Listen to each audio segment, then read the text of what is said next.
Why are you using team-based learning in your class? Oh, team-based learning, that's a very good question. Team-based learning strategy is as a collaborative methods or strategy, learning and teaching strategy, which was designed around the unit of instructions, is very applicable in almost every subject. Especially if you have large number of students in the class. It energizes students to participate in discussions, and statistics being a dreadful course, which many students don't like, you need to find ways of making it familiar and easier for them to assimilate. So team-based learning allows you to give the materials to the student before class, to read through it, come into the class prepared, and then you can give some real-life application problems for them to discuss as a team to solidify their understanding of the concept. So that's one of the reasons why I decided to use team-based learning in my statistics class. Makes good sense for statistics, so that they, like you say, then they can do this work in class, together after they've done their preparation. Well, for my class, much different, because you're teaching it in 3 different sections, so it's 60. It's 60 per class in the classroom. Yes. And so I have 280 almost in the first time I taught it. Wow. In this, yeah, and I was doing it for the same reason, the collaborative part, that I wanted them to work together. But also I was worried, I guess it is very much like what you're doing. I wanted them to talk about the concepts together, instead of this sort of passive lecture, write down everything I say, right? And what your students are, what year in school? 3. See, mine are first years. Wow. Yeah. And so some of them aren't even sure yet how to take notes. And so the other reason that I'm doing it is that I think the group work helps them be brave to say, what is this? I don't understand, and consult eeach other for support. I agree. Yeah. Because the way we set up the team, the first day of class, I usually set them up, put them into groups at random, so that we don't have smart students in one group and students needing support in the other group. So they are mixed. So there, it provides some kind of support for introverts to be able to open up in the small setting. Yeah, which feels less terrifying. Less terrifying. Right, than it does in the big group. So we actually talked about this, you and I, this idea of the sorting, and we heard of people who sort sort of the great students together by choice. By choice. And we both said no. Let's not do that. So how do you sort yours? Yes, before class I prepare some cards, number cards, which I give out. So they don't know the meaning of that cards. The first day of class they are coming in, you continue giving the cards. So at the end of it, you put the seating arrangement on the board. Now you tell them, look at your card, go to that position where you have the number. So that will be your team throughout the semester. So they got stuck. Yeah, from the very first day. From the first day. Interesting. So you don't actually, so one of the things I'm doing is a little inventory of them. So, which is it's a bit of an administrative work because with nearly 300 students. 300. And so the first time we did this, we asked year in school, how many anthropology classes, because we do get upper division students in the class. And a couple of questions about how comfortable they were in conversations. Are you a leader? Do you prefer to not be the leader in a discussion? And then I forgot one of my favorite ones, what's your hometown? Oh, okay. Because you can have, especially in a first year class, you know, everybody from the same little town. And we want to stick together. Yeah, exactly. So we very explicitly, you know, put a senior student in every group and someone who says, I like to be the leader in every group and with the introverts. Yeah. But you don't do that. Actually, when we started in 2009, I taught the course with Brad Higgins and Peter Kellett. We started doing that, but we discovered that is bringing some biases into the distribution. Right. So we said, well, let's make it random. Yeah. So because we have year 2 and year 3 in that class from different disciplines, so it's a bit difficult to get perfect Groupings. groupings. So would you say then the random works just as well as? Yeah, because Interesting. students don't complain. Oh, that's very They know interesting. that you don't have any pre-knowledge information about them. And you just so got the card You when just you- give them the card. Oh, so that's very interesting. I never thought about that. So their view is that you didn't put me in this group. In this group is- because you know me, you Yeah. know this. No. Oh, interesting. A very different take. Oh. Okay, so in terms of, so you also follow the team-based learning approach that they do most of the work, prep work outside of the Outside of classes. class, yes. Yeah. So what we do is we upload our notes 2 weeks before the lecture. all right. So we expect the student to have gone through it and note down some questions. Right. So the first part of the class, we allow them to ask questions. We will now bring in some real-life scenarios, explain the concept more, and then we give them the team problems. So the team problems now allow them to come together as a small groups, which provokes some kind of critical reasoning, and it encourages them to ask questions from their peers, because they are not afraid. They just talk. Even the introvert, you'll be surprised how they participate in that small groups. So, you know, one of the ways I think about this is to have students articulate. So they have to, instead of sort of passively working it through, you must say something too. They must say it out. So that's interesting. So in my class, they take an individual test. Yep. So, and let me stop and say that one of the things that's different in my class is that I really wanted to keep some of the lecture. So there's a day when I lecture, and they're also reading, and then they come in and they take an individual test, a very short one, and immediately a group test, right? Good. So they will be graded on their individual work, which they all are very concerned about. And then they're graded together. And in that group test, I get what you get when they're working through their problems. Exactly the same way in my class. We give 8 of such quizzes Okay. in 8 classes throughout the semester. You know, we have 11 classes. So the first class, we are welcoming them. The last class is for review. So the 8 classes in between, except the midterm, we give quizzes every day. So that motivates them to study before class. Because if you don't know the materials, then you may not be able to perform well in the individual quiz. We give them individual quiz, which they write. It's only 7 multiple choice questions. So they write it within 15 minutes. And then the same question, they will now bring it out and discuss it as a team. All right. And they answer. So that gives them the opportunity to clarify any unclear concept among their peers. I see. So that is very similar. But do they get a new grade based on this peer work, or is the peer work just identifying a lack of clarity or lack of understanding? They get grades. Yeah. Oh, they get graded for because this. It's part of the final grades. The individual quiz, we pick the best 6 out of 8 at the end. Right. So we are able to drop the 2 poor ones for both individual and group. Right. So the individual quiz will make it 25% of the final grade. The team quiz will make it 10%. So 35% is usually from the in-class quiz. Okay, so that's really interesting. So what we did, this is very helpful to me, what we did is the team-based, or the individual test, again, very short, 10 multiple choice questions, Yeah. and then the very same 10 in the group. Yes. But we weighted them the same. Oh. So that's interesting that you're weighting the group a little bit less. Less, Yeah. yes. So, and they must like that.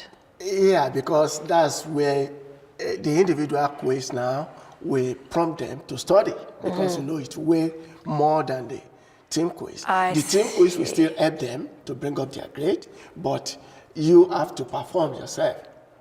That's very good, because the first time what we found is that the group grade really does, it raises the grades across the score, across the board, right? Across the board, yes. Yeah. I mean, and students were very happy about that. And because it was the first time I taught it and I was worried about resistance, I think actually that made people more agreeable because they were getting this bump in the grade. So there was one other thing that we did, and I think your structure doesn't need this. There's a peer evaluation. We have it. Oh, do you do? Yeah. And is it graded as well? 5%. Oh. That's what makes it 40%. I see. And so how do you do the peer evaluation? The peer evaluation, we call it the team participation mark. So individually, we have divided into 6 sections. So we give it to them, they take it home, mid-term, they submit it. Then at the end of the semester, they submit. They grade individually. You don't know what I'm giving you. I don't know what you are giving me. Right. So I have to participate in class to get the maximum mark. So now we go, that's the area that is very tasking, because we have to now average everything for each student to be able to know out of 5 what did they actually score. And it's numerical. It's numerical, yeah. This was exactly our trouble with the peer evaluations on the scale that we were doing it, and we were giving them feedback every time. But what you would have in a group of 7 is, 7 people each evaluating one another, so it produces a massive number of evaluations. Exactly.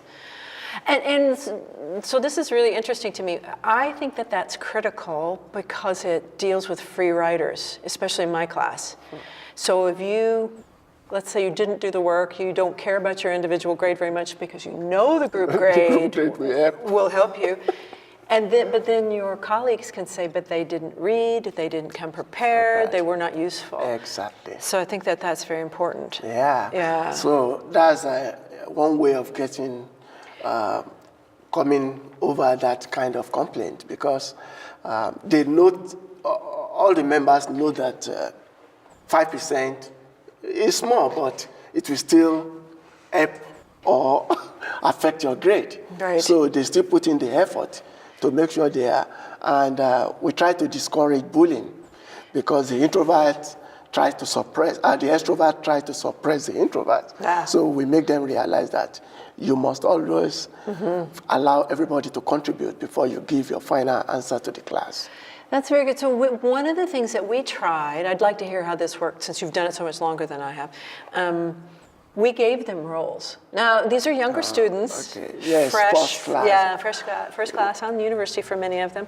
So we would say, well, someone be the person who is the consensus builder, someone be the doubter who asks the hard questions, somebody write down the answer. So we gave a set of roles.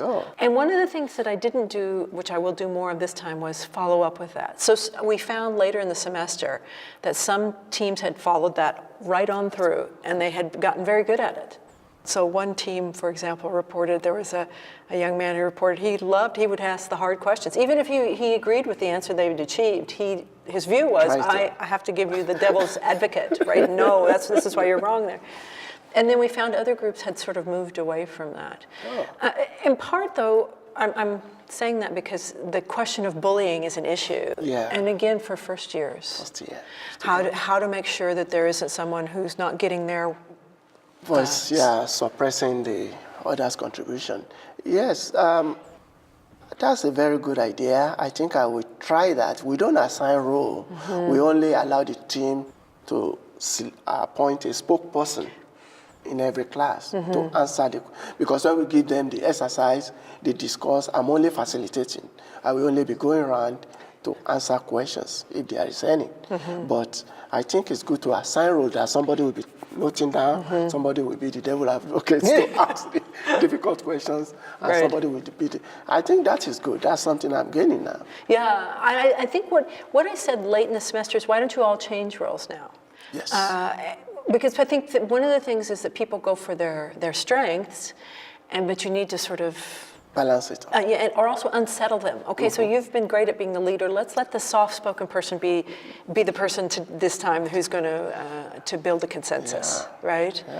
So yeah, that is something, and one of the things that I would say, need to teach it. You need to teach the peer evaluation. Because one of the things we found, and my graduate student who was helping me with this class, thought that students were sort of gaming the peer eval.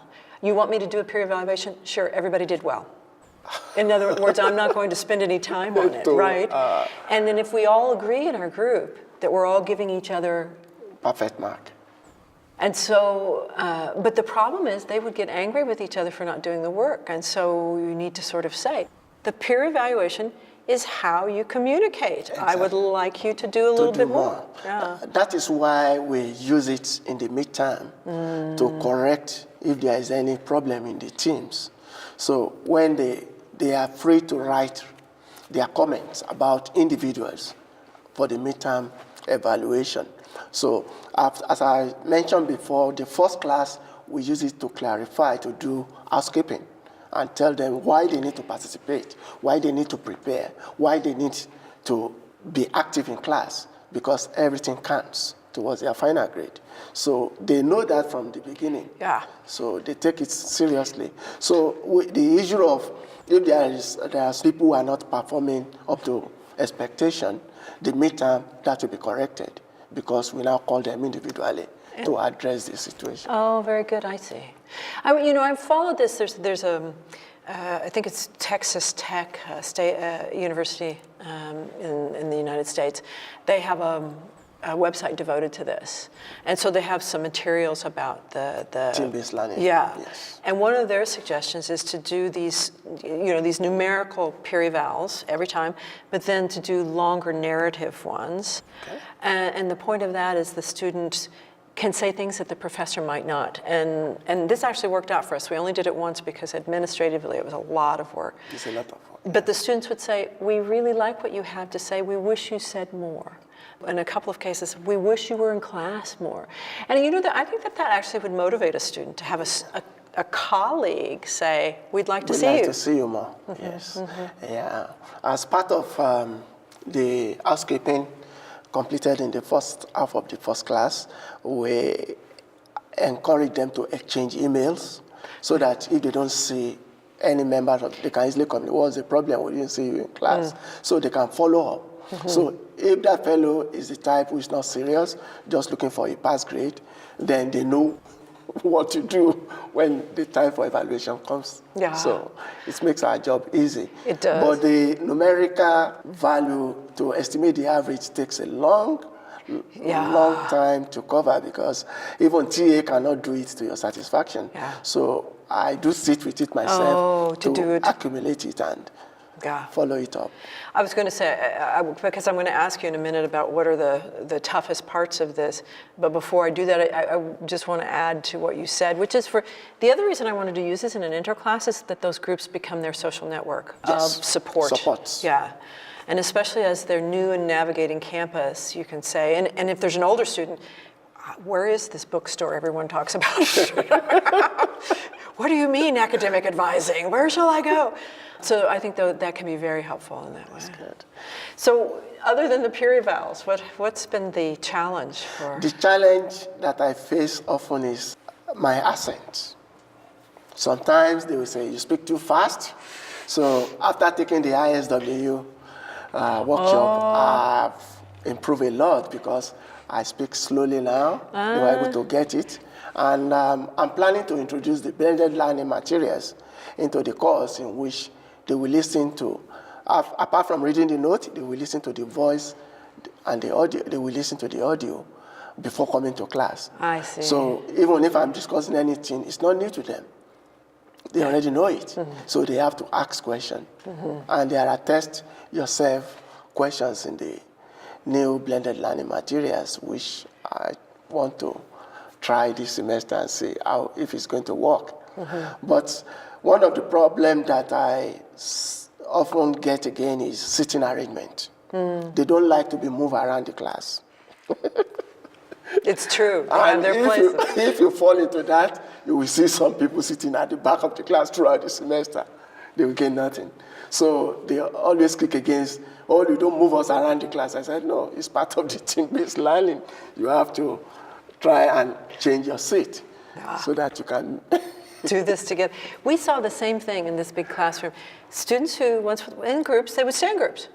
And then a small, I think, fraction of them, no, for the lectures, I'll sit over there and I'll move when you make me. But I'd rather sit back there, thank you very much. Yes, but it takes time. They take away class time, moving around, trying to find their groups. When you give them team problems, you want them to be together so that the class time will be well managed. I agree. Well, you saw in this classroom, moving them in this classroom is quite a thing, quite a phenomenon. And trying to get it efficiently to get them to move. Yeah. It's one of the other reasons I did that, use this approach, because I think that students become passive when they sit passively and write passively. So moving actually can get them sort of in a different frame of mind. Yeah, during the team problems discussion, they do stand up because they have to demonstrate, they have to discuss, so they become very active. Changes the energy in the room, don't you feel it? Definitely, you see people. Yeah, moving around. And you and I talked about this a little bit, the question of your accent and students feeling nervous about asking and not wanting to say, which is the same I see with intro students. They have a perfect right to say, I don't understand what you just said there, but they're so scared. So that the team allows them to, say, did you see that? Did you understand what she said there? I don't understand what she was talking about. So that is a good part of it, I think. Yes, I do ask for feedback from all the students. How are you doing? How are we coping? Especially with my accent. I tell them the first day of class as a joke. You see, we Africans speak a bit fast and it's clumsy sometimes.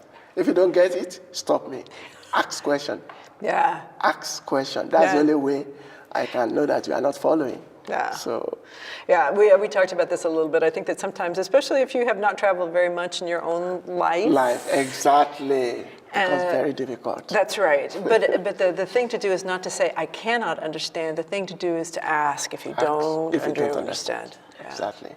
But you're going to keep doing team-based learning? Oh, I love it. Yeah. I'm even trying to introduce it to my graduate class, but they are assured already. They kick against it. The first time I tried to explain it to them that it will help you to work together as a team, especially when we give homework assignments that are very tough. You can come together and discuss it. You go and write it up, but you can help others. But those smart ones, they won't agree with you. It's true. I always have to make the argument, especially with the very motivated, it's the very motivated, very smart student who's always succeeded on their own merits, and they're worried about somebody taking it away. Yes. And then I think we have to talk about, you will work in groups. I know. Once you leave this university, you will work in groups. Exactly. This is not going to be something that you can opt out of. Yes, unless you don't want to work. Every workplace is going to have that. So, sort of reframing it as a skill to get through, I think, is not a bad thing. Yeah, I think I'll keep doing it too. It's a lot of work. It's a lot of work. I acknowledge. But I have to say, I've seen some real successes coming. Yeah, students are actually enjoying it because all my student evaluation every year, they say they love it. Very few students will say it's a waste of time. You still get one or two of that out of the 180. But I think even in this big class, and I was prepared that the first time I said it, out of the 279, that half would walk out. But they stayed, and the vast majority of them liked it. So I'll keep doing it too. Thanks, Olu. Thank you very much.